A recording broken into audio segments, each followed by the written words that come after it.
there. Okay. All right. So this is also going to be recorded, and hopefully we have some others that have signed up that will join us. But thank you to you three for showing up today for this.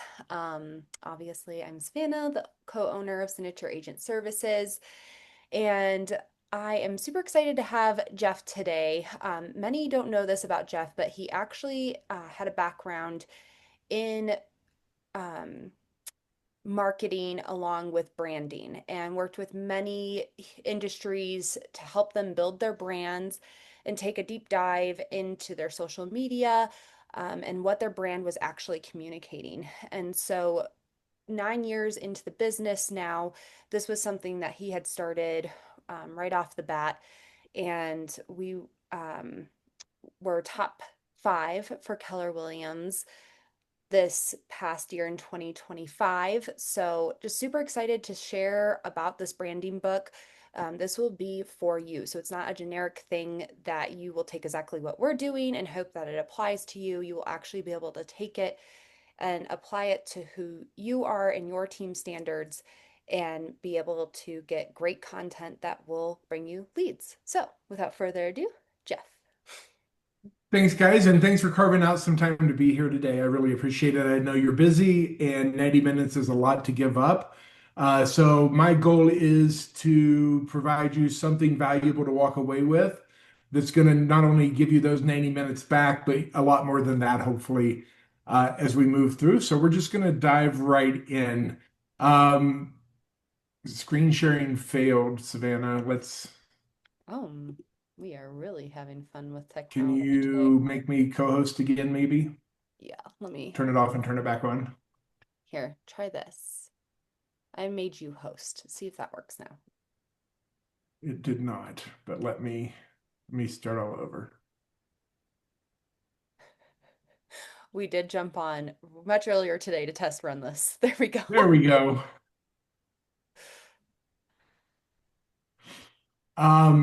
So how are you guys using AI right now? We're gonna have some interaction, so feel free to unmute yourselves. Since it's not a lot of us, I want to hear back and want you to guys engage in some of the exercises. So how are you using AI right now? I use Uh, it sort of randomly, just kind of like, oh, is there something I don't know what to do or how to do it? Just kind of like a helper, but I'd like to use it in a way that is like very, I guess, in a knowledgeable way or like a informed way to get the most out of it possible. Okay. right now for me, I use it for content prompts that I could just easily just uh, use, throw something out there. I've like created actually I had my friend create it for me, like an AI agent essentially with certain parameters that like fit me in the way that I think. And so that helps me, guide through content or create quick newsletters, just even writing better birthday cards, things the people that I do send out cards with. Uh, Other than that, not a ton of use yet. Uh, Okay. but I would like to definitely utilize it more. And Scott, what about you guys? I do photo captions for my listings. That works really well. It does it way better than what I ever could for sure. And what I have really liked is, once I generate all the photo captions for the listing, and then when I'm done, I say do a listing description, and it writes it for me. So I use it every day.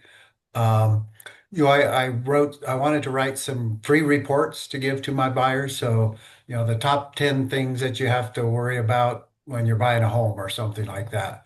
And I used AI a couple days ago and we produced 20 different free reports from that. So I use it quite a bit. So AI is a really quickly evolving tool. So we're seeing lots of new things being rolled out daily, and trying to keep up with everything is difficult for even the people that this is their job. to understand everything that's coming about. And so what I've found is trying to take AI, use it in a way that saves you time. And the best way to do that is teaching it about your brand, rather than it sounding generic. And we're going to talk a little bit about that here in a minute. But I want to play a little game first. I like to call it Name That Brand.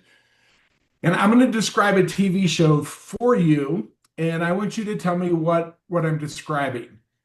The TV show is based around the premise that a person has something of value, or they think it's of value, and they want to take it to an expert to determine how much this thing is worth.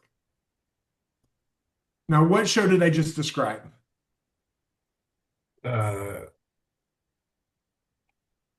Roadshow. I don't know what it's called, but it's like Oh, where they Roadshow. Yeah. Yeah. Antique Roadshow. Antique So, Roadshow. I was thinking Shark Tank too. Have value. Go to. so this show, right?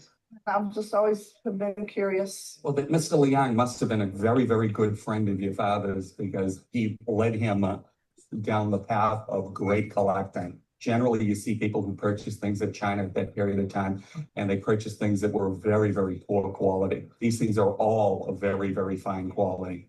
Did you have any idea about the value in these things? Except for that's not the show I had in mind. I just happen to have that clip handy, but this is the show I was talking about.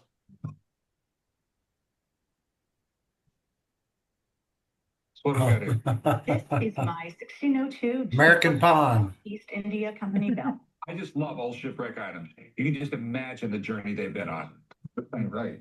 I don't think this thing was in salt water for any period of time to mount to anything. Let's get somebody to look at it before we go any farther. Fair enough. Now, Rick, how you doing? I'm pretty good. Man. Here's the bell. What's your concerns on this? I don't think this bell was submerged in salt water. If it was, it would be in a lot worse shape than it is now. Well, you're right. 90% of all shipwrecks are in shallow water. In fact, most of them are sticking up. They hit the reef and they pretty much stay there. The bell's genuine. I think this could be put into one of the treasure auction catalogs.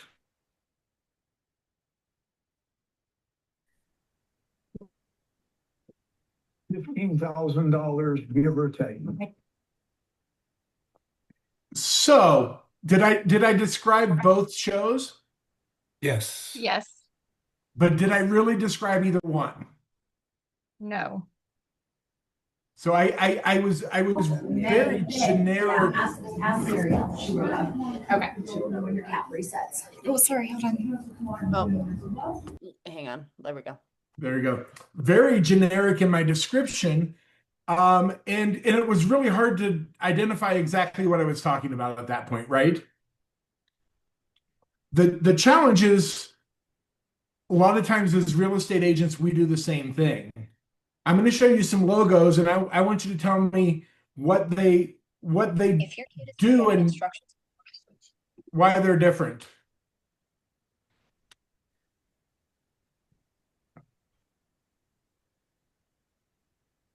Have you seen anything that looks like this before? Hmm.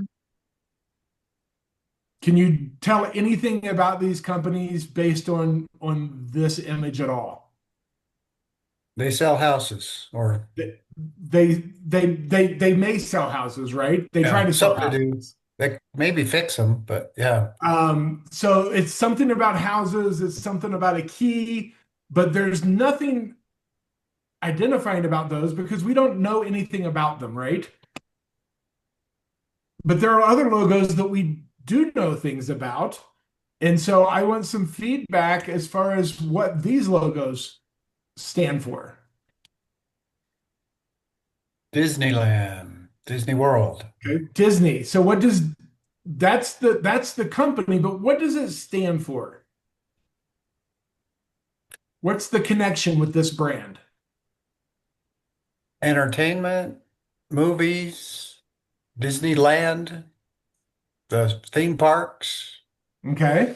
So those are their services, right? But what's the connection that people have with this? Savannah. Magic. Oh, I go was gonna ahead, say like Kate. magic, childhood innocence, fun, entertainment. Yes. Savannah, what did you had something? I said the happiest place on earth. That's what they want to be known for. So when you see this, and when somebody that's experienced this brand sees it, they have a connection with that, right? What does this one stand for?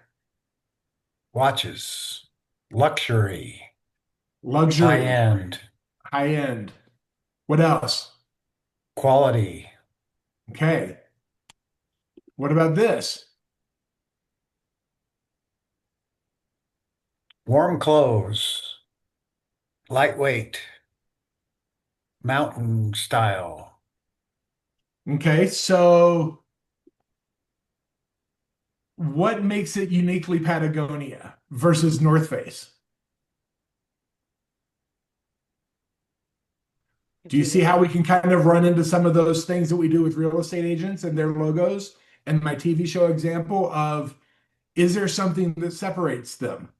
And I think for people that love Patagonia, what they understand is that commitment to the environment for them. I'm going to show you a couple of pairs now at a time. And what does this one represent? Apple, But what does it represent? computer, Innovation. Technology.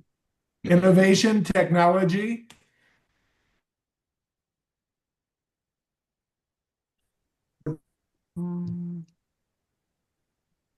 Oh, Jeff, I about think the same. oh, there we go. So which one do you use if you're an accountant? Sorry to pick on you, Scott. Microsoft. Okay, and if you're a creative, which one do you use? The Apple, yeah. Okay, so the brand you choose serves a purpose, but it also says something about the person using it, I think. Help me out Just here. just do it. Just do it. They did a really good Yeah. job with their branding and marketing. Yeah. Do we know what this one is? Ooh. Lululemon. Okay, so both of them are athletic wear companies. What do they sell that's different? Their consumer is different. Okay, the consumer is different. They're selling a different lifestyle and probably a different reason for that lifestyle, I would say. Right? Nike doesn't sell shoes anymore. Nike sells a lifestyle, and Lululemon came in to sell a lifestyle, essentially. Their products were built around a lifestyle. What about this one? What does that represent? German vehicle, high quality, Okay, high quality, expensive, expensive, precision. precision. What does this one represent? A lot of maintenance. I mean, essentially, they both do the same thing, right? They just go about it in different ways. What about this? Quality, Okay. high Luxury. end, luxury. Ultimately, it's really just a place to stay, but it says so much more than that, right? Because this is also a place to stay, but do you expect the same thing from both brands? Nope. Actually, Okay. I do More. expect luxury from Airbnb. But you get to choose, right? You get to choose Right. what level of luxury you want. What about this one? Coffee. Starbucks. Okay. What's the difference? Other than $3. The variety. Variety, different promises of what you're going to get and what you experience when you walk in, right? Right. Okay, this one. What are they known for? Lower end Lexus. Economic and I was lasting gonna say forever. like Okay. yeah, longevity of their cars.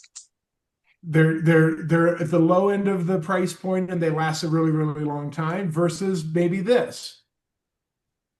Does that have some brand identity in the world today? Sure. Sure it does. What about this?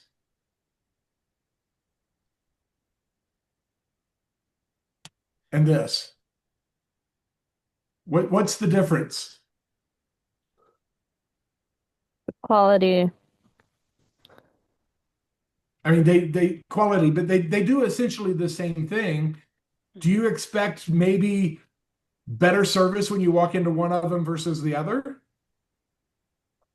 Yeah, and the A better consumer is customer different too. consumer is different.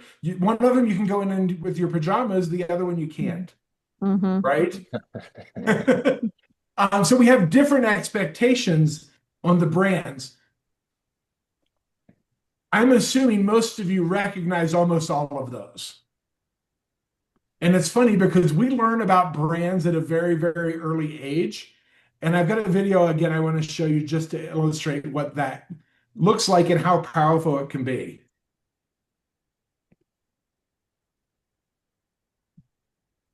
It's the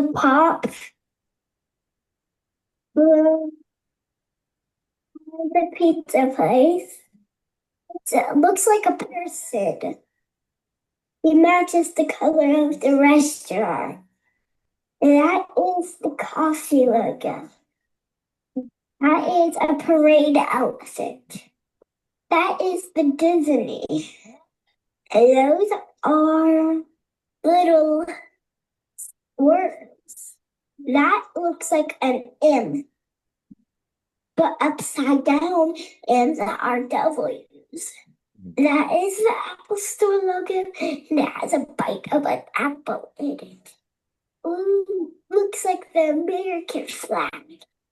And then outside, it's like a shooting star with a planet, an eye, chili, and it has an S next to it. And chili's is spicy.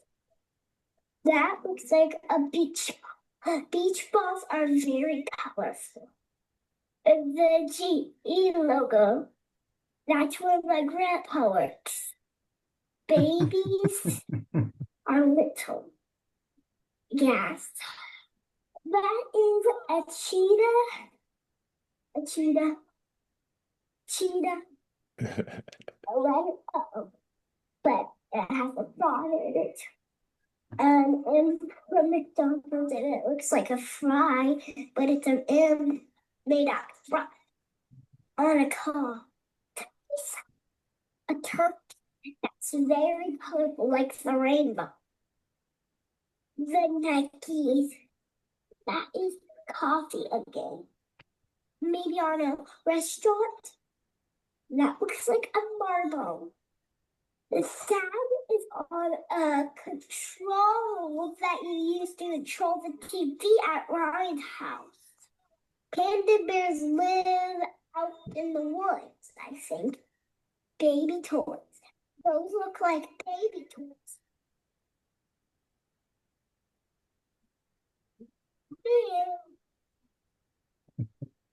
So what stood out in that to you, other than a 5-year-old knows a lot of brands? Yeah.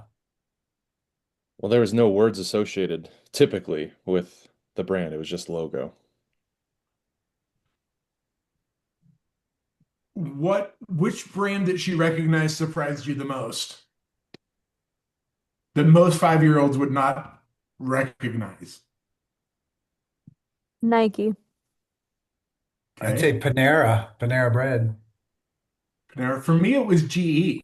Yeah, GE. Right? I mean, that's not a brand that most 5-year-olds really kind of understand and interact, but why did she know it? Her grandpa worked there. Because my grandpa worked there.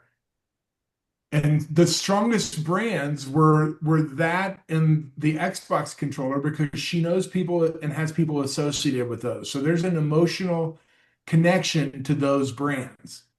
And there was to all of them, but especially those two. And that's what I want to kind of talk a little bit about. What is a brand? If you had to describe a brand, how would you do it?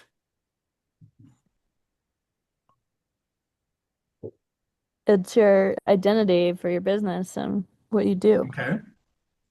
Your identity. Mm-hmm. What else? What else do you guys think of when you think of somebody's brand?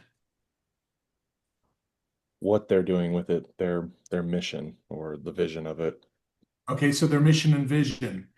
That's kind of how Patagonia built their reputation, was because of their mission and vision, and that's what separates them from some others. At the heart of everything, I think that the brand is your story.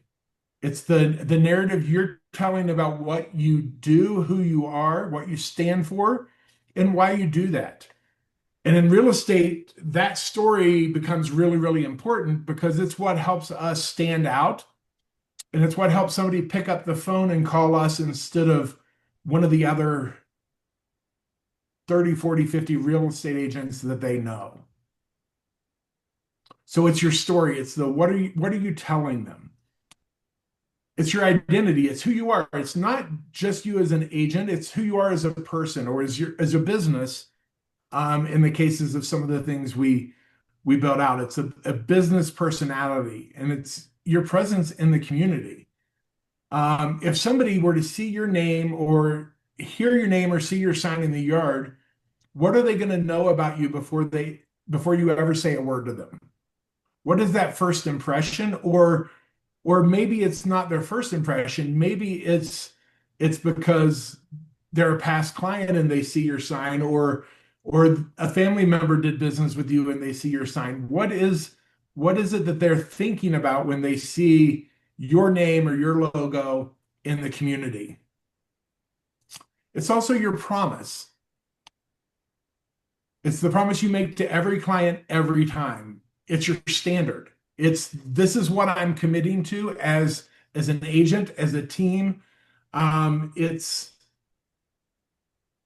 the thing that they can count on time after time after time. And if you haven't defined that promise intentionally, your clients are going to define it for you. And they're going to tell their friends about it, right? This is my favorite brand quote ever as far as the description. A brand is the emotional aftertaste that comes after an experience, even a secondhand one, of a product, a service, or a company. It's that emotional aftertaste. So how many times have you gone out to a restaurant or on a vacation and had a either really, really good or a really, really bad experience and came home and told people about it? Every time I go to Costco. A good one or a bad one? Bad. By the time that you find a parking place, and by the time you get to a parking place, how many people go in front of your car, and then you have to scan to get in, and then you have to try to get to your destinations, and people are doing the same thing that they're doing in the parking lot inside, going in front, cutting. Yep. And by the time you leave with me, I'm so angry. It's like, thank God I'm out of here. So if I didn't know what Costco was and we bumped into each other and you were telling me about Costco, how would that affect me? Would I want to go to Costco? Probably not. Or you'd probably understand, because you do go to Costco and you have the same feelings. Like, I will literally talk to people online and they feel the same way. Like, they cannot stand. Maybe I love Costco. I love free food samples. I love walking around and seeing all the things that are in there that I can't get in Estes Park. So my experience at Costco may be very different than your experience at Costco because I don't have one close by. Can you see how that brand impression may be different for me than it is you? For sure. And if I talk about Costco to somebody who has never been there, they may have a very different experience. That emotional aftertaste that they have is going to be different based on what that person tells you. And so that's why brands spend so much money on marketing, is they're trying to tell you their promise and they're trying to tell you what they want you to share about the experience that you had with them. Does that make sense? Yep. Yes. They're trying to reinforce what they want you to tell. Now, when I ask people about brands, a lot of the time they start talking about a logo. And I love when real estate agents first get into business, because it's I need to get all my stuff together. I need to get a logo. I need to get all these things. But your brand is not your logo. It's not your brokerage. People don't say I worked with Keller Williams or I worked with Remax. They say I worked with Brian. I worked with Savannah. I worked with Scott. It's not your tagline. Without substance behind it, those are just words on a card. It's a marketing ploy that may or may not be true. And if you don't back it up, it can hurt you. And it's not a one-time project. Your brand is built every single transaction and interaction you have with the client. You're constantly building your brand. You're building your reputation in your community, and you're spreading that aftertaste to more and more people. So what makes branding bad other than, horrible color combinations on the logo, Comic Sans font, all of those things. But what makes a brand bad? Number one for me is your promise isn't true. I'm going to promise you an experience, and when you get there, you're going to have a totally different experience than what I've told you to expect. So if you tell a client that you provide white glove service, but you don't return a phone call for 48 hours, there's a big gap between what their expectation and what their reality was. And that gap is where trust dies. So if you're not going to provide true white glove service, don't promise that. Promise them you're going to call them within 48 hours, because that's a better brand promise. And that's a better perception of your brand than failing to live up to what you've told them they're going to experience. So it's all linked to trust. And a lot of times this is, again, that what I just said, the brand you think you have and the brand your client experience are two completely different things. Your story and the customer stories don't equal. The promise has to match the experience, and it has to be consistent. When I think of brand promises that aren't true, there's a couple industries that come to mind, but one stands out above all others. And I think we're hearing a lot about it in the news right now. What's the brand promise of United Airlines?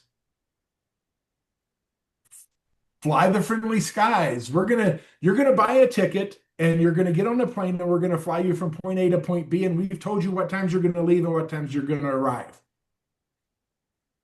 True promise or not a true promise? Sometimes true, not always true. I don't know, some of you are maybe a little too young to remember, but there was a social media explosion when United Airlines broke a guitar a few years ago. It went viral. And there was a song made up about it, and United Breaks guitars went crazy.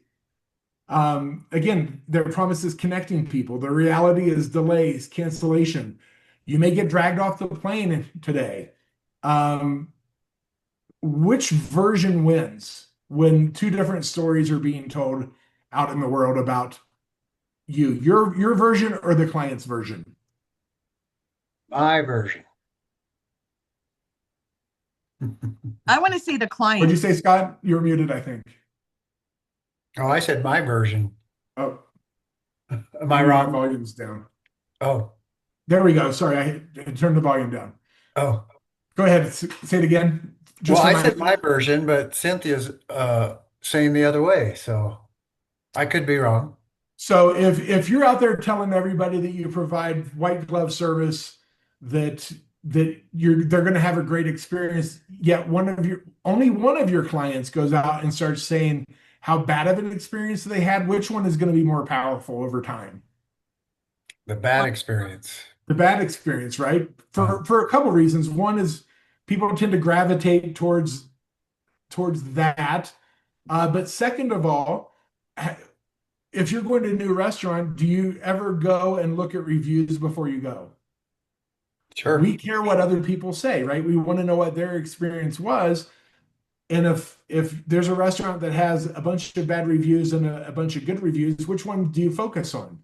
Do you give them the benefit of the doubt and go, hey, I think it's worth the risk to go. It looks like it's about 50-50, but let's go spend $100 for dinner at this place that has 50-50 reviews. Or are you going to try to find somewhere else? Somewhere else.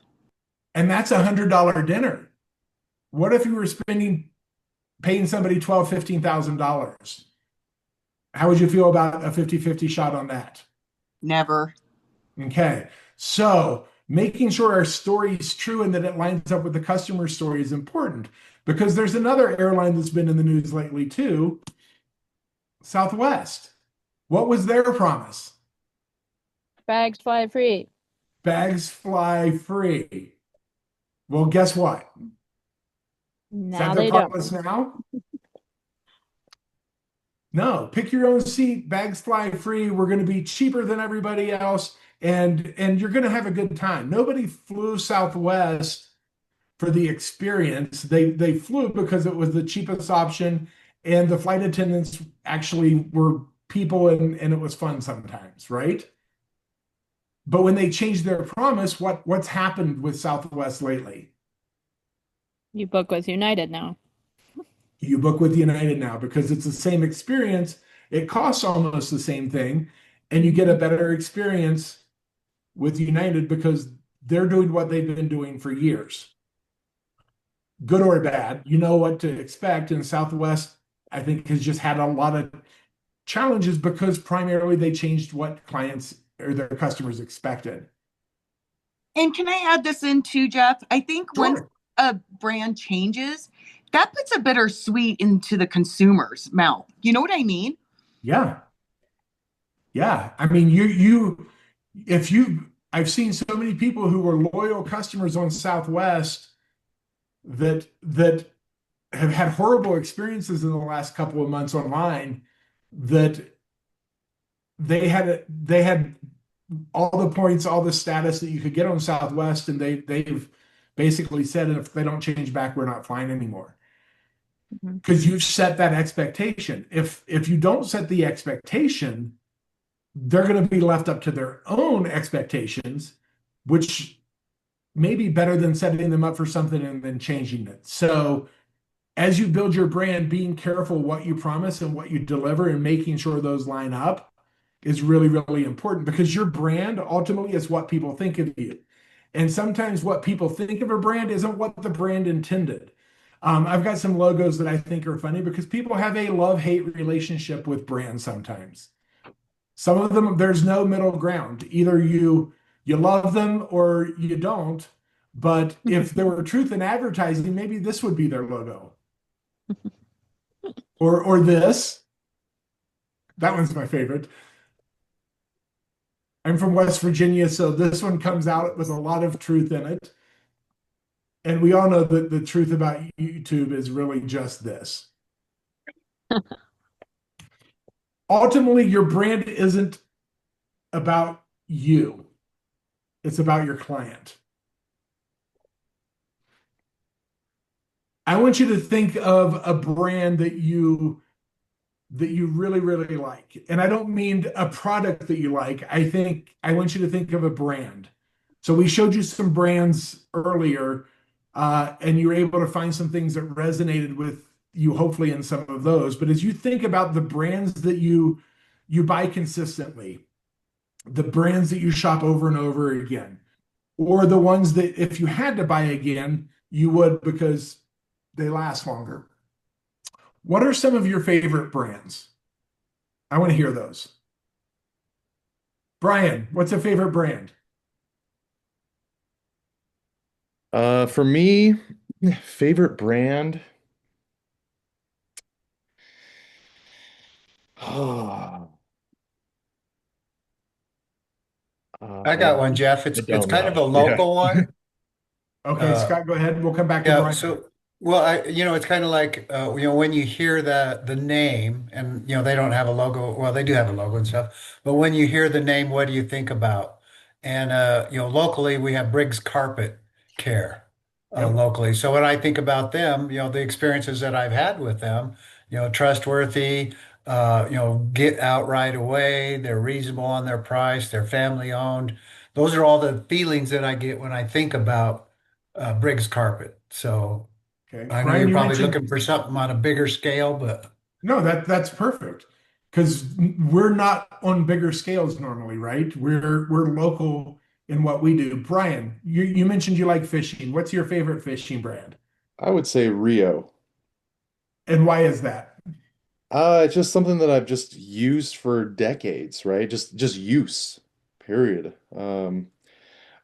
It's always just it's always worked for me, right? I So used to there's a, sell it. would you say they built up some trust with you based on the reliability of what you've experienced? Absolutely.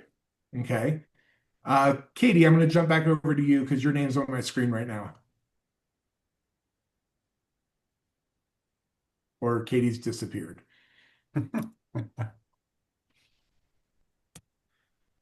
Your favorite brands typically, if you dig deep enough, will tell you something about yourself. And my wife Julie and I, when we were teaching branding to companies, um, it all comes down to that emotional tie, whether that's an experience we had at a restaurant, or whether that's an experience we've had with a product and the brand around that product.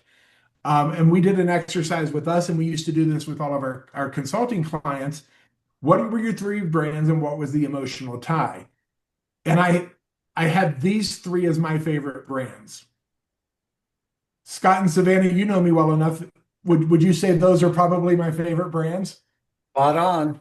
based on Yeah. what I interact with every day?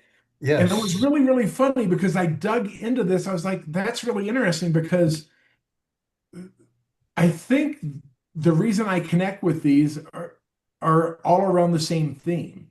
And you may not see the theme initially, but the theme is community. And that is basically Starbucks coffee was kind of founded in their motto, their promise was we're going to be the third place.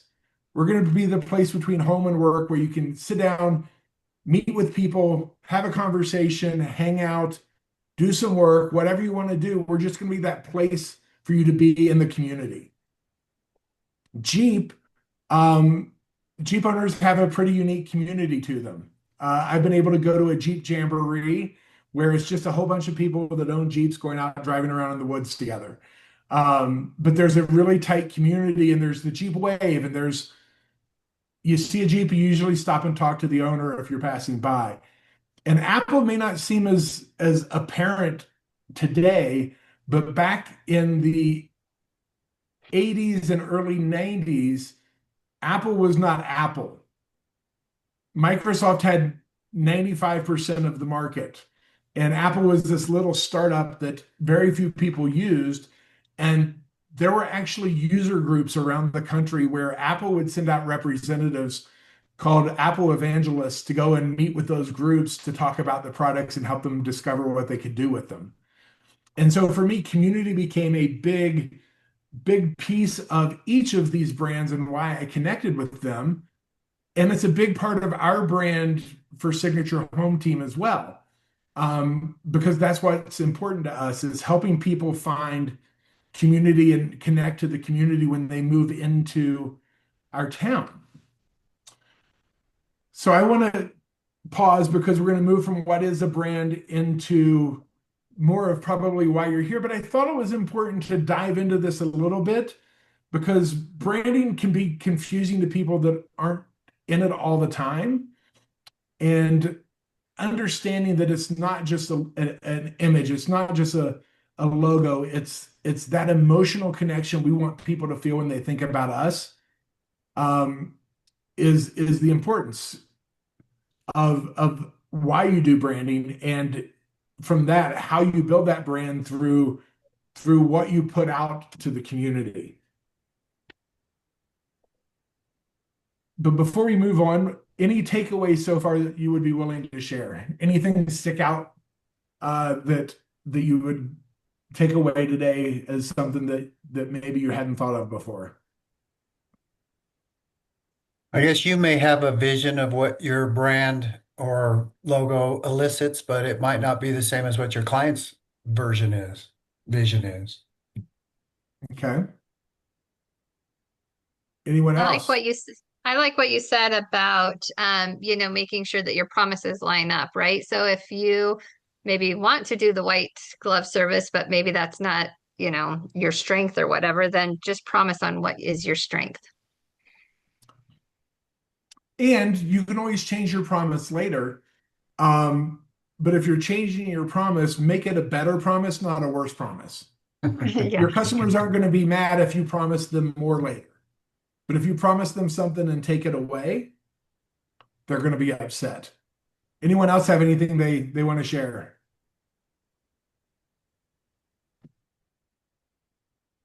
Okay. I got too many buttons here on my screen. Why developing your brand matters right now? Because you're using an Apple. So we've talked about what a brand is, your story, your promise, that emotional experience. Why should you care? You're busy, you've got a lot of things to manage, buyers to show homes to. Do you really have time to build a brand in your busy world right now? Why should it be anywhere near the top of your priority list? And I say it's important because the real estate industry is shifting right now faster than it has in decades. Agents who thrive on the other side of these shifts are going to be the ones who built something that can't be replicated, copied, or automated. And you know what can't be replicated, automated, and copied? Your brand, because it's unique to you and your business. So let's talk about the elephant in the room, AI. Anybody can use AI right now. You can generate property descriptions, you can generate social posts, you can do market updates, you can do websites, you can even do virtual staging, right? Scott's talked about how he used it. Each of you are using it a little bit differently. And Brian dove into something that is unique to him at this point. And we're going to come back to that a little bit. But the baseline quality of marketing across the industry has gone up really, really fast in the last few years. Have you noticed an increase in the quality of listing descriptions, of photos, of all the things that have improved over the last few years in the real estate industry, and how those things that aren't really good stick out now where they used to blend in before? Oh man, virtual staging. Yeah. So like I don't pay for that. I just use ChatGPT. It's really fantastic. Yep. So if everybody's using these same tools and they're producing the same content, how does the client tell you apart from somebody else? Because if everybody's doing the same thing, we become a commodity. And what do commodities compete on? Price. Price. And that's the danger for us is as everybody gets better, we've got to continue to improve and outpace what everybody else is doing, or we end up competing on price. And AI does allow us to do that. AI raises the floor, but branding raises the ceiling. AI can generate the content, but by itself, it can't generate you. And Brian, as we were talking beforehand, you shared a little bit about how you use AI and what your friend created for you. Can you talk about that just a little bit? Yeah, essentially created an AI avatar. Like we had it go through and like look at my content and then also look at other people's content that does well and that I align with. And now I essentially have this person, right? This computer to talk to and bounce ideas off of, and it gives me uh, essentially kind of like a what brand I assimilate with, right? And yeah, it's been pretty helpful. Like I haven't leaned into it fully because it's I'm still kind of at that point in my life where I'm I'm trying to utilize AI because I know I need to, but I just there's a lot of things I just don't need it for yet. And that's one of the reasons why I'm taking this class because like I wouldn't have an idea to be like, oh, I need to make a an AI avatar with this master prompt and have it skim all this stuff. And now I can talk to it as if it's a, you know, a top producing agent that, has my like similar personality, etc. Like I would have never have thought of that in a million years. And that's awesome. There's a lot of things it can do, and you can spend a lot of time and you can waste a lot of time playing with AI.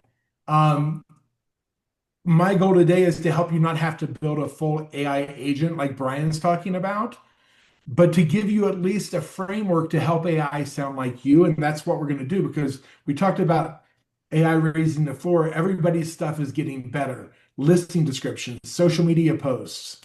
Um, there are certain words that AI uses in listing descriptions that you can kind of tell whether AI wrote it or not. Savannah's favorite thing is M dashes. When it uses a lot of M dashes, she absolutely loves that. We've taught it to not say the word nestled because every listing description had nestled in it. But that baseline is going up, and we're it's making us all better. Uh, but your brand raises that ceiling. The clients choose you specifically. Your relationships can't be replicated. AI can't replace your relationships. And if you can teach AI how to talk more like you, it will help capture your personality in ways that are going to take things off your plate, but not blend in with everything else that everybody else is doing. But the tool can't replicate that alone. And so you still got to be hands-on with AI. It's not going to do everything for you, but it's going to help you speed up that process. Every agent on social media, have you started seeing a lot of content that looks the same, whether it's content they're buying from somewhere like Keeping Current or some of these other places where you're seeing a lot of the similar posts about the same things on social media? Savannah, you're shaking your head. Yes. Lots of noise, right? Yes. And it's hard to stand out in that noise, but a brand is what turns that noise into a signal that attracts the people you want it to attract. It gives your content a point of view rather than just being generic information. It gives your point of view, and again, you can use AI to help amplify that. It gives people a reason to follow you versus the other agent down the street. And consistency beats creativity. I just listened to a presentation Gary Vee did to a bunch of realtors. I don't know if you guys know Gary Vaynerchuk. He's been teaching social media for about 20 years right now. And it's everything doesn't have to be perfect. It has to be good. It doesn't have to be perfect. And it's better to put out more stuff that's not perfect than one post a week that is perfect, because that one post a week is going to get lost in all that noise. And it's more important to show up consistently than have the latest TikTok viral video dance going on your business page. We talked a little bit about the trust gap. Again, that vagueness of we all love client reviews, right? But if all a client says is they were nice, does that really help you if somebody goes and looks at Google reviews?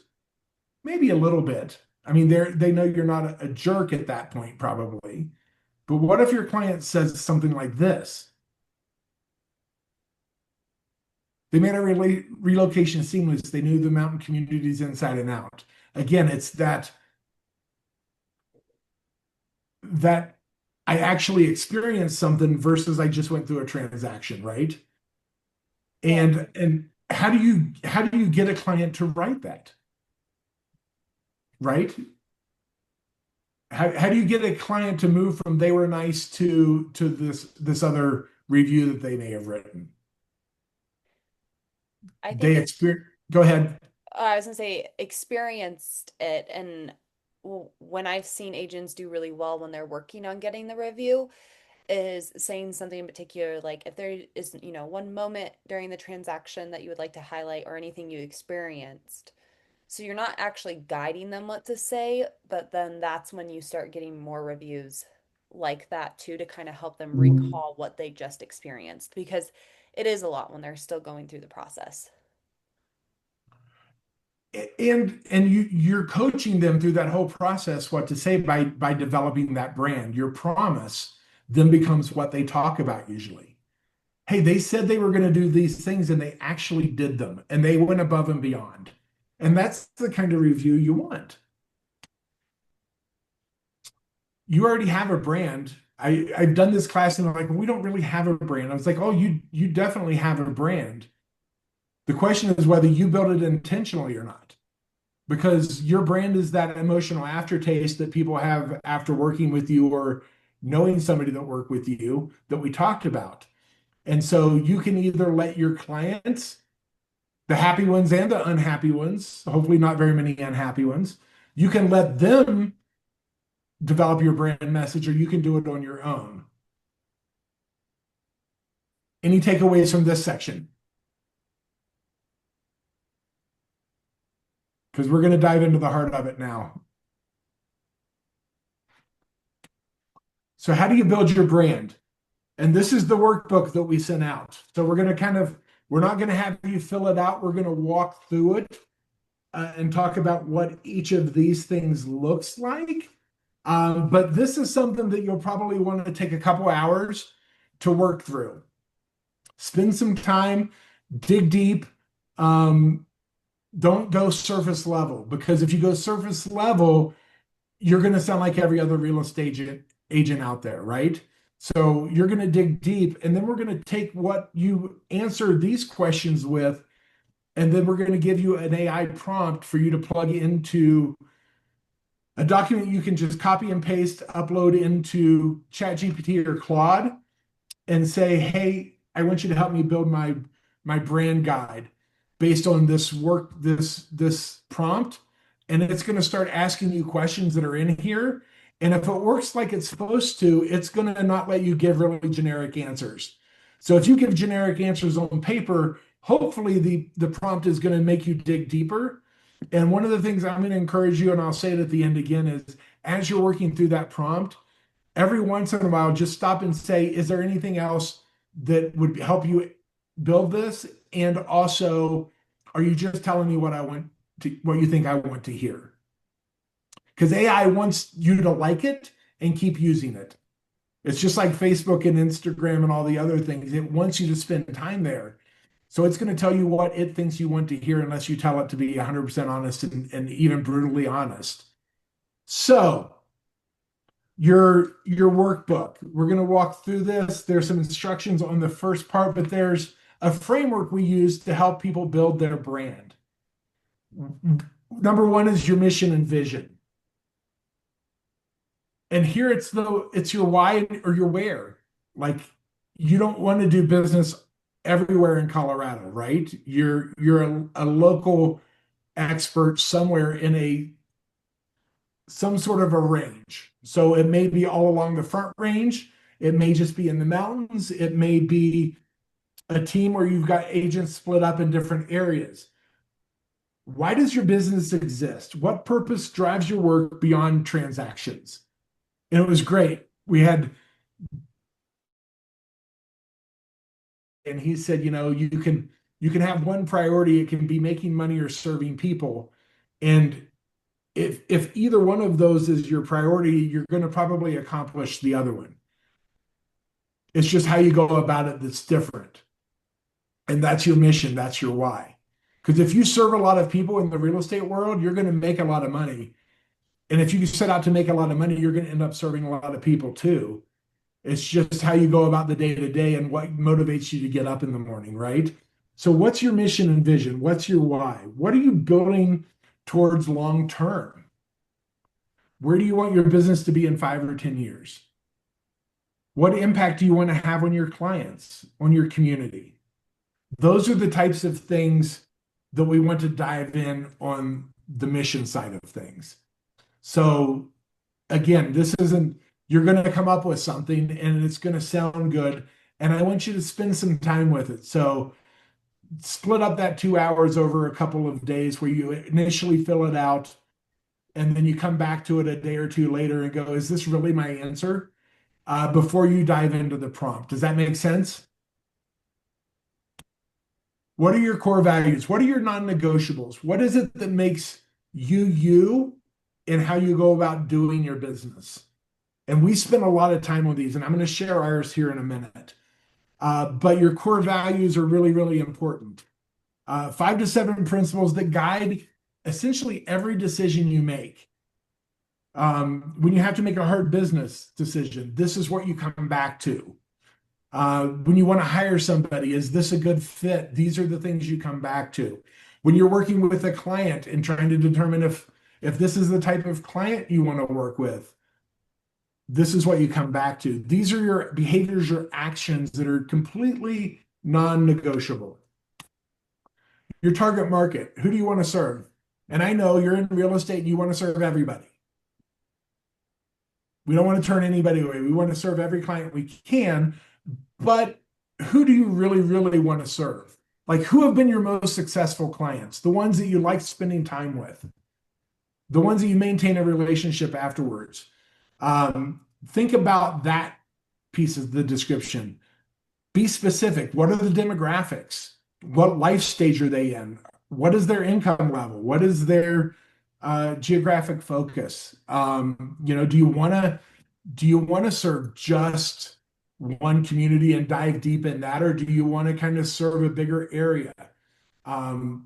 Really defining your target market is going to be huge in the branding and the messaging piece that we're going to tackle in a little bit.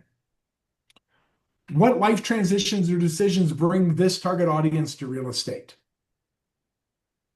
Is it a retirement? Is it a marriage?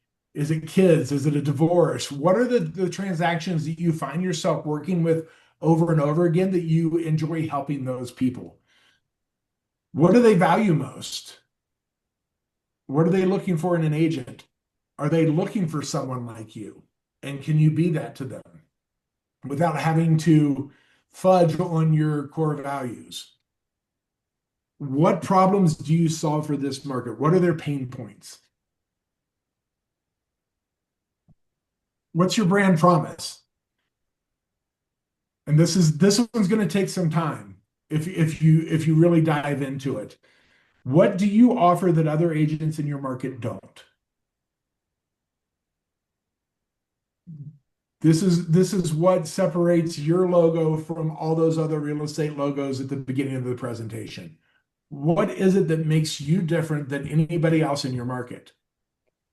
And really quick, Jeff, I just want to add to that real quick, because I think where I see agents struggle with this is they're like, oh, well, my branding's really good, or, I have the best photographer, or, we do something XYZ a bit different, but what is the action behind it and the experience that the client is going to feel through it? And if this is an area maybe you're struggling with, if you have kind of like those VIP clients or friends that know you super well, ask them, hey, what have you experienced, and help them or work with them to come up with some of this that made it very different.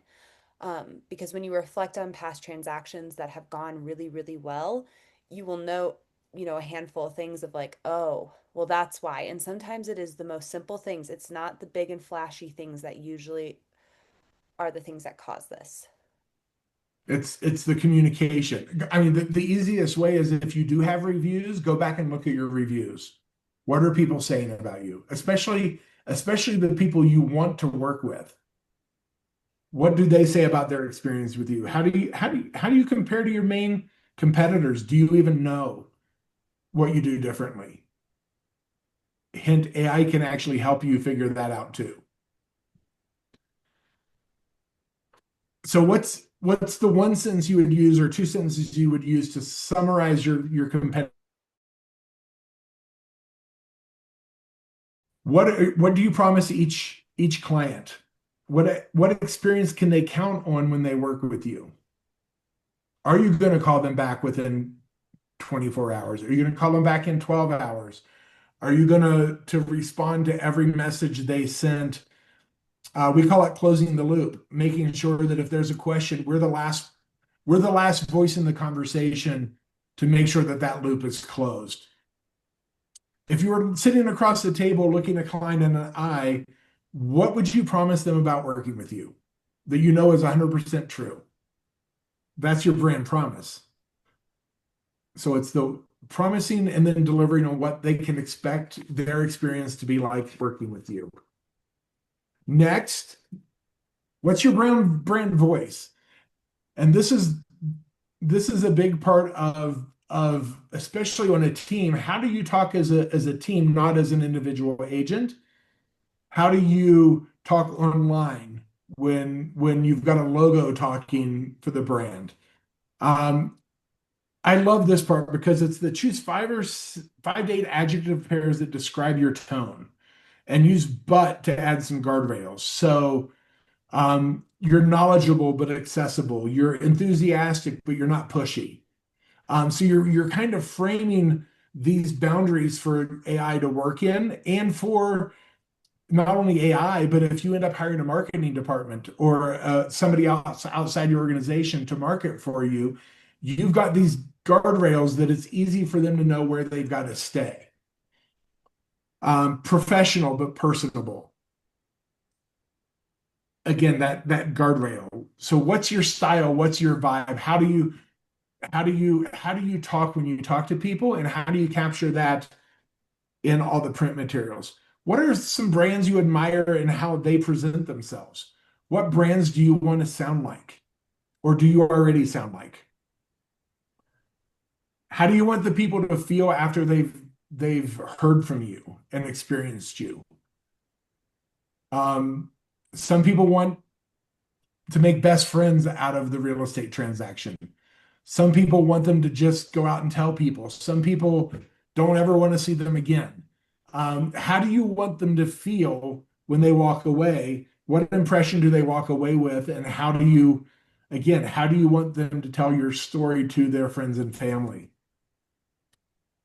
What words or phrases do you use often? What language feels authentic to you? There are things that we all repeat over and over again. We may not even know it, but as we're talking to people, as we're in a listing presentation, what are those things we emphasize over and over again? Because that's probably part of your brand voice. And then it's talking through kind of in this area too, I like kind of 3 key messaging pillars. This isn't in your notes, I don't think, but it's what are the 3 things we want to message around? And then what are the brand applications? What are your content themes? Do you have communication style guidelines? So we're going to talk about these things, but we're not going to talk about those things. We're not going to go on our Facebook pages and our YouTube videos and talk politics. We're not going to go on our stuff and talk religion. We're not going to go on our stuff and talk about anything controversial because we want to stay positive and we want to attract people to us. And we want to attract the people we want to work with. And again, we talked about those brand guardrails. What are the things you're always going to say, and what are things you're never going to say? We've actually, like I told you, we've taught AI to never say nestled. And there are other things that we always say it like this. We never say it like this. And so we try not to say price reduction. We talk about price improvements or right pricing or those sorts of things, because we don't ever want somebody to feel like they're giving something away. We're just adjusting to the market. And so how do you frame those ideas? What ideas and themes should you avoid in your marketing? Things that we've talked about. Here are examples. I'm just going to kind of share what we've got. Our mission is to create opportunities for our team, our clients, and our community to live big lives through real estate. Our vision is to build lasting relationships that drive business success, creating freedom and generational impact. That's what we're working towards, is again, relationships and creating that freedom and generational impact in our community. Our core values, our non-negotiables: 5-star service, delivering excellence every day.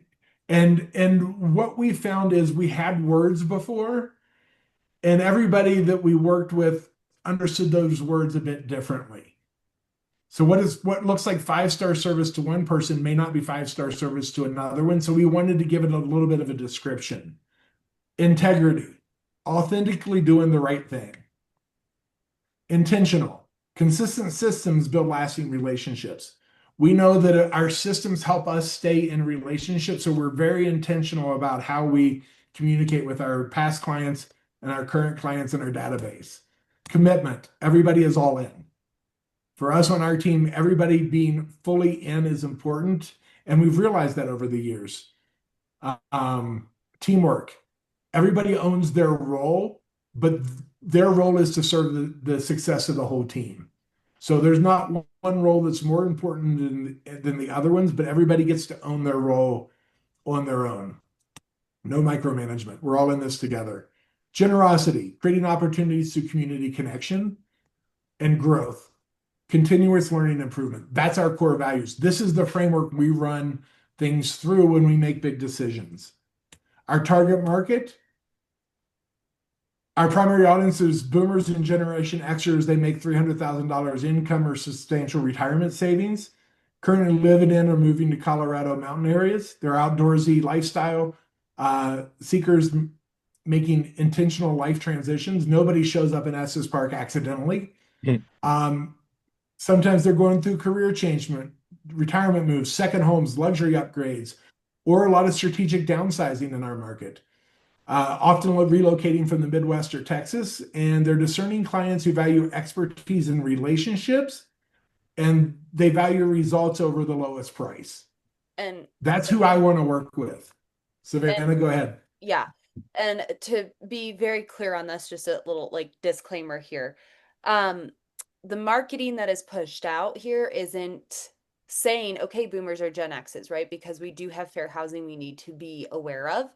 Yet by getting clarity about who technically our target marketing is, then the AI is able to talk more in a tone that a boomer or Gen X would use. But that doesn't mean that Jeff is going to turn anyone away if they're not these things, just to be obviously clear. But and we serve people along the Front Range. Right. And we do everything from multi-million-dollar houses to $100,000 mobile homes. We serve everybody, but if you're trying to reach everybody, you're reaching nobody in your marketing. Exactly. And I think that's the biggest takeaway. One of the things when I was working with nonprofits in our marketing, it's really funny. It works in financial levels too, but we would often target college kids and high school kids. And our joke was, if you wanted to target college kids, you targeted college kids. And if you wanted to target high school kids, you targeted college kids. And if you wanted to reach middle school kids, you targeted high school kids because they want what that next level has.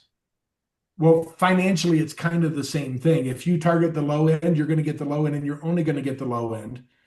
But if you target the middle and higher ends, you're going to target everything below those because of the aspirational visions that those people have. Does that make sense?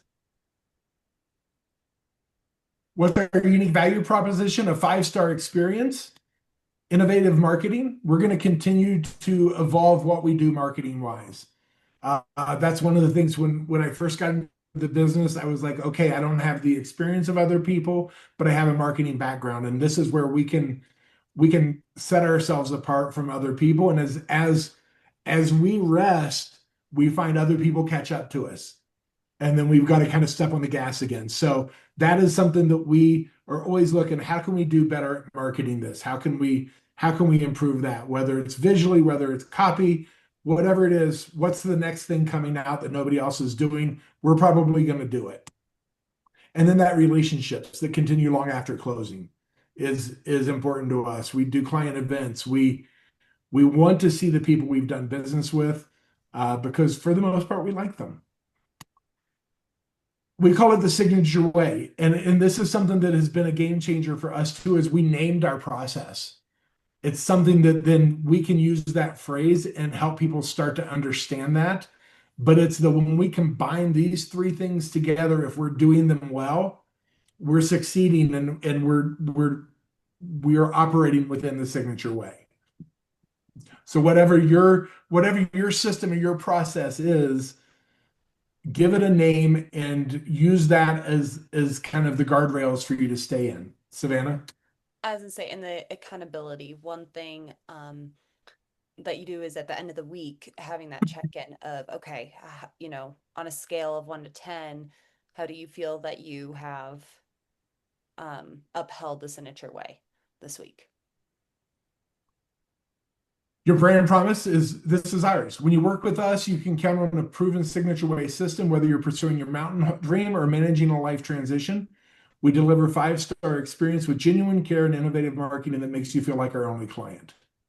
So this is what we can sit and say to a client, and this is what we're striving to live up to in every transaction, every relationship with one of our clients. Do we hit it 100% every time? No. And when we don't, we're not afraid to acknowledge that and say, hey, we dropped the ball. We promised this. We're going to do better. And not pretend like it didn't happen. Try to write this from a client's perspective. It's about what they're going to experience, not your resume. So again, we're promising them they're going to feel like they got a 5-star experience. They're going to feel genuine care. They're going to see our marketing, and we want them to feel like they can call us at any time, that they're not bothering us, that for all they know, we're their only client that we're working with at that moment. Brand voice, knowledgeable but accessible. These are some of the things I went over before. We're helpful without being sales focused. We're community minded and we're collaborative. So what is that brand voice? We want AI to help us come up with marketing that fits these descriptions. Again, that always do. We always lead with community value. We demonstrate expertise through content. So we do a lot of content creation, whether that's our YouTube channel, whether that's our blog, whether that's our Substack. We want content to show our expertise and that we're involved in the community. Again, making every client feel like they're their only priority and focusing on the long-term relationships. We never use high-pressure sales tactics. We never create artificial urgency as a team. We never speak without genuine expertise. And we never use jargon that excludes newcomers. So we're never going to talk in a way that somebody that's buying their first home or doesn't have a lot of experience in the real estate world is not going to understand. We want to be crystal clear and them understand the process and what the next step is and have a good picture and feel comfortable moving forward. Savannah's come up with kind of a 3-phrase thing that we're using now of this is what really kind of what 5-star experience looks like. Savannah, share that. Safe, informed, and heard. So if we can do those 3 things for the client, then they're going to experience a 5-star service. Because like Jeff said earlier, 5-star can mean something different to everybody, right? But those 3 fundamental things are important to every human being. And so if we can strive to hit all 3 of those things, the client is going to experience a 5-star service. So you've worked your way through kind of your brand workbook. What you're going to do is, again, we're going to send out the prompt to you guys after the class because we didn't want you working ahead, and we know that you're here on a 90-minute workshop in the middle of the week when you could be somebody else, so you're overachievers, and you would have already started this if you had everything. So the prompt is going to walk you through the entire process. You'll get a Word or a PDF document.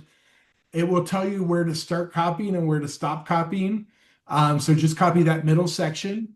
You're going to either put that, a great way to do it is drop it into like a Word document or a PDF and just upload that to your AI.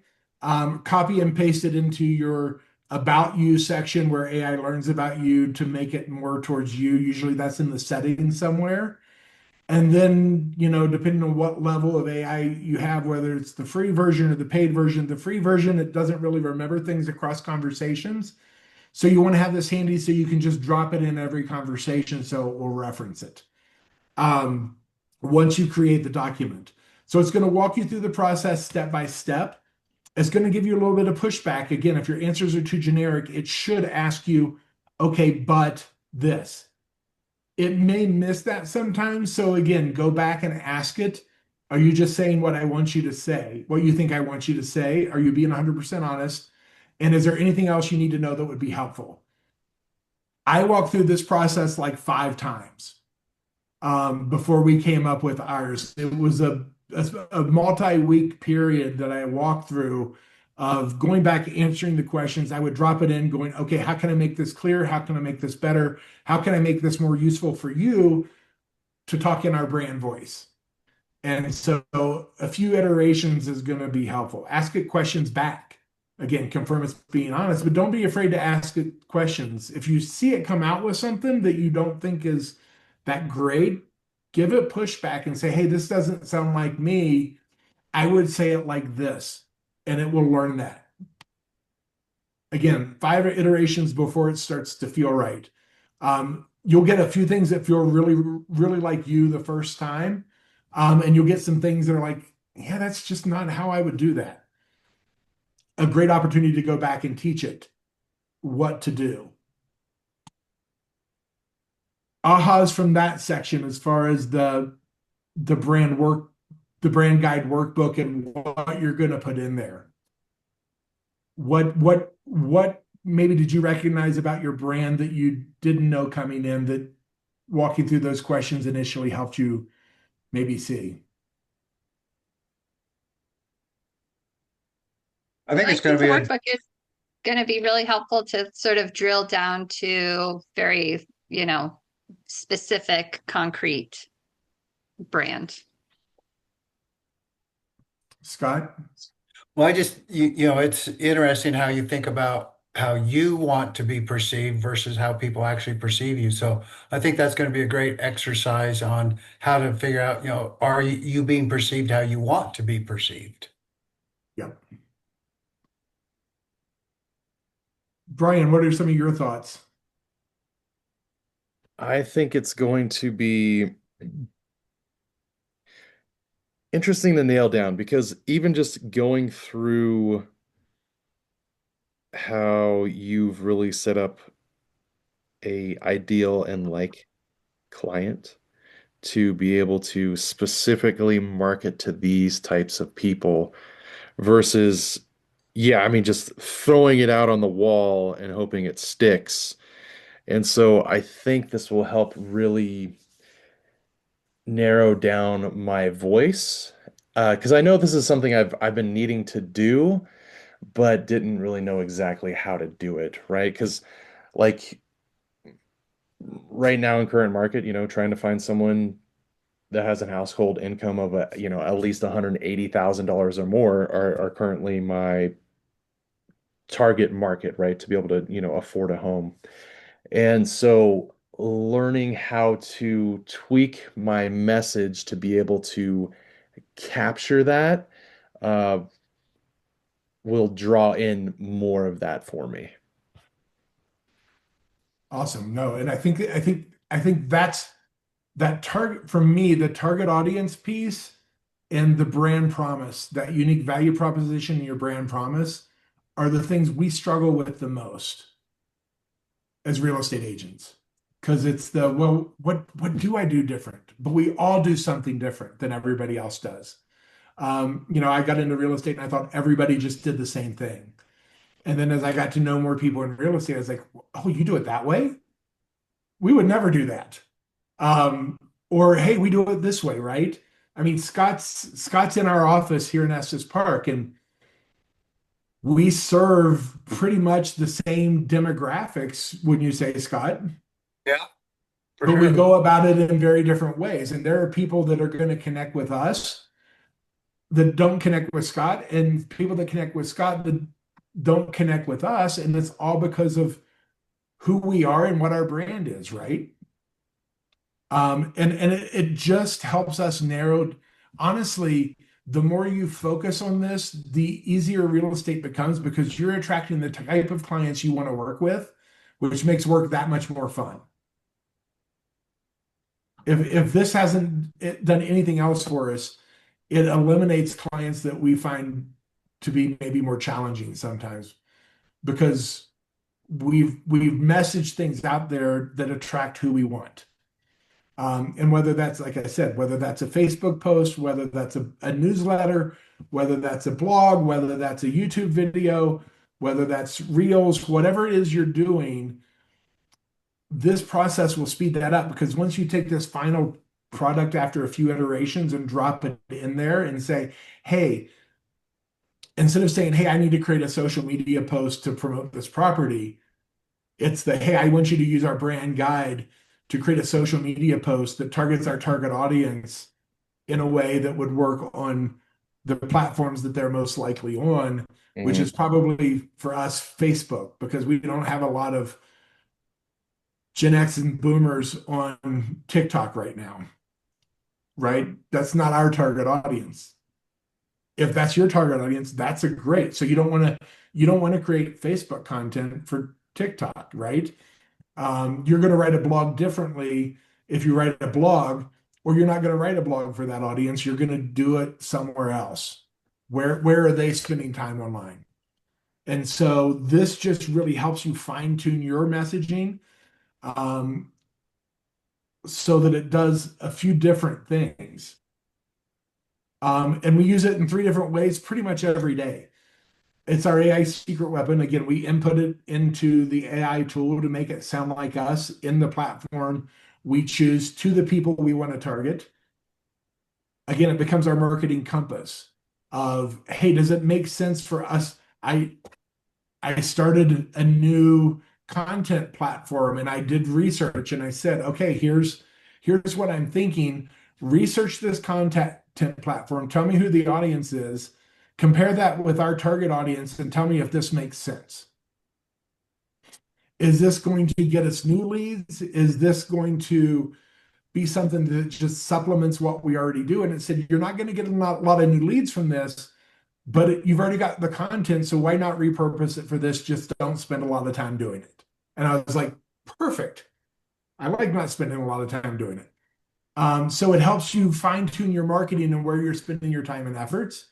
And then again, it becomes that decision-making filter, much like your core values of, again, hey, here's an opportunity. We can go in this direction. Does this fit our brand? Does this sponsorship of this event get us in front of our target audience or not? Because I don't know, as a real estate agent, do you ever get asked to give money to all these things and sponsor events? All the time. How do you decide that? Hey, AI, research this event, research the target audience, research who supports it. Not only who is it attracting, but who's putting it on, and are those your clients? Because sometimes you're not going to get ROI from the event itself, but you're going to get ROI from the people on the board of the nonprofit that's putting that event on, because those donors are your clients and you're supporting the things they're caring about. For us, we have a very narrow field of things we support. And we've been able to come to that through some of these branding exercise. So again, write me an Instagram caption for this listing versus write me an Instagram caption using my brand voice for my target audience, consistent with my values. Should I sponsor that event? Is this the right tone for this email? How many of you have written emails and then you say, edit this for me? How do you want it to edit it for you? Hey, edit this for grammar and check my brand voice on this. I've been known to write emails and say, hey, edit this and make me sound nicer. Because I tend to communicate pretty directly. And if you don't know that, it can come off the wrong way. Should I post this trending meme? Is this something that falls outside of your guardrails? Should you join this trend just because it's hot, or does it take you off brand on your messaging? Does this video that I'm about to produce match my brand promise? And again, should I join this referral network? Should I take on this client outside of my niche? So you can work with anybody, but should you? Should I hire this person? Should I partner with this lender? Is this lender a good fit brand-wise for me? Should I expand into a new market? Should we move out of Estes Park and focus on Steamboat Springs too? All of these questions are answered by running things through this brand filter. Any takeaways from that section?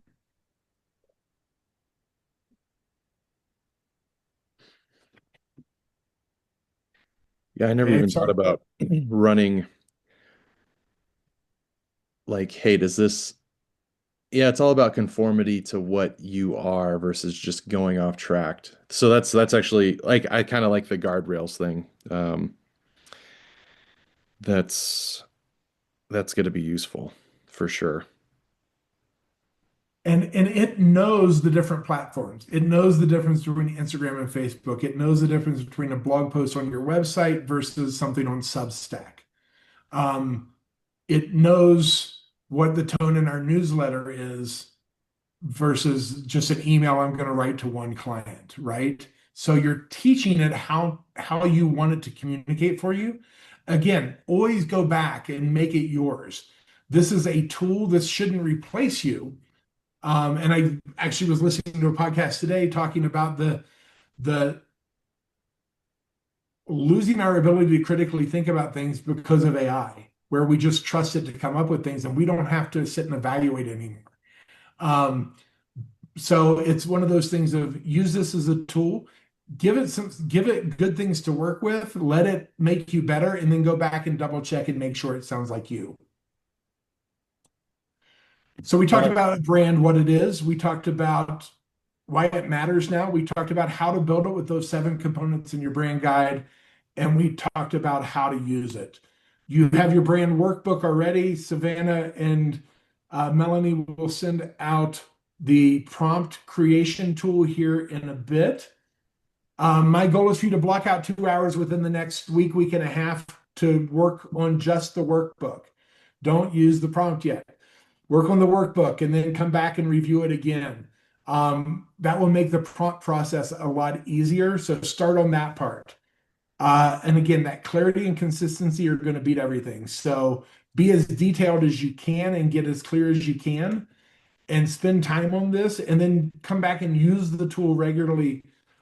Teach it what you like and what you don't like by giving it feedback. And go out and build something worth talking about. Because that's what your brand is. It's what people are saying about you in the community, and this gives you hopefully the tools to go out and do that. And we are right at 2 o'clock, which is amazing that happened. I will hang around if you guys have any questions, thoughts, comments, feedback for me. I would love to hear that. Savannah, are you dropping things in the chat? Yeah, so this has been recorded, so that will also go out. It might be housed in Google Drive. We just got to see how big it is. This is our first webinar. So just really quickly, everyone that is on here is part of Signature Agent Services. And because of that, one of our values is education and growth. And so we are going to be doing this on a quarterly basis where we're bringing in a topic that is hot in the industry. So in the next week, you guys will see a survey also go out about issues that you would like to hear about. And we will bring in an expert on them. So thank you guys for being part of this. I really hope that this takes your business to the next level. And like I said, the recording of this will go out, and then Melanie will get the workbooks out here in just a little bit. Any comments or questions before we leave? Now, thanks so much for doing this, Jeff. Very, very insightful, very good. Great information. Like I say, when I started, I use AI quite a bit, but not nearly. I'm just like at the tip of the iceberg for sure. Yep. No, I think we all are, right? Because Yeah. we're all trying to balance 100 different things in our life and career. This shouldn't be something that takes up more time. It should be something that you're able to leverage and get back time with. And so just evaluate, is this taking up more time than it's worth, or am I getting something out of it? Is I think the biggest thing we're going to face moving forward with AI. So Jeff, since you do seemingly use it more than I do, are you using different platforms for specific things? Like, because I know Claude does something better than ChatGPT, etc. Is that something that you're discerning about on like, all right, I know I want to, be creative and make an image on or something on Claude versus ChatGPT or I'm starting to. okay. I started out with the free chat GPT like everybody does, then used the paid version. And then I started getting things that I was like, okay, this could be better. And I started hearing things about Claude. Claude's rolled out like 3 new things in the last week. So this is evolving incredibly rapidly to where Claude can take over your desk and run tasks for you right now. Right. As an example, I've got a thing set up where Claude is going to go in, pull all of the MLS data from IRAs, drop it into a spreadsheet that we've already created that has all the data for days on market, median home price, average home price, inventory, all of that from 2015. So the MLS has it 10 years back. We've got it back further than that. It updates that for me every month. And then Claude is also very good at analyzing the data. I find ChatGPT is better for images if you're going to do images in one of the main things. There are ones that are specific image purposed, and ChatGPT taps into that better than Claude does. In general search and research type stuff, Claude is more for writing, deep thinking, data analysis, that sort of thing. And then actually working with files on your desktop. You can have it now rename and organize all your files if you wanted it to. So it's where this is going is moving pretty rapidly. I think for most real estate agents, we're not going to need most of what it does. Sure. I think this is the biggest leverage point for us where we can use it to make us more consistent, make us better, and give us time back right now. No, I appreciate that. Savannah, when you guys send out the stuff, will you send out my contact info too? And if you guys have questions, want to follow up, happy to have a conversation with you guys as well. Cool. Thank you for having us. I appreciate it. Thanks for joining us. All right. Bye-bye. Thank How do you we so get a much. hold of you? Walk down the hallway, Scott. Oh, okay. Well, thanks again, Jeff. Appreciate it. Yeah. You're Thanks, very welcome. Savannah. Of Yeah, course. thank you. Thanks Yeah. for coming, Thank Katie. you, Jeff. Thank you, Savannah. Everybody course. over at the Summit Market Center, thanks for joining us. Like, I can't see who's in the I can't argument. tell. Nobody's there. Yeah. Oh, like Who's there? nobody's there. You're just open, just. I'm just talking to the room. That's okay. All right, Thank you. guys. Bye. Thank you so much. Am I the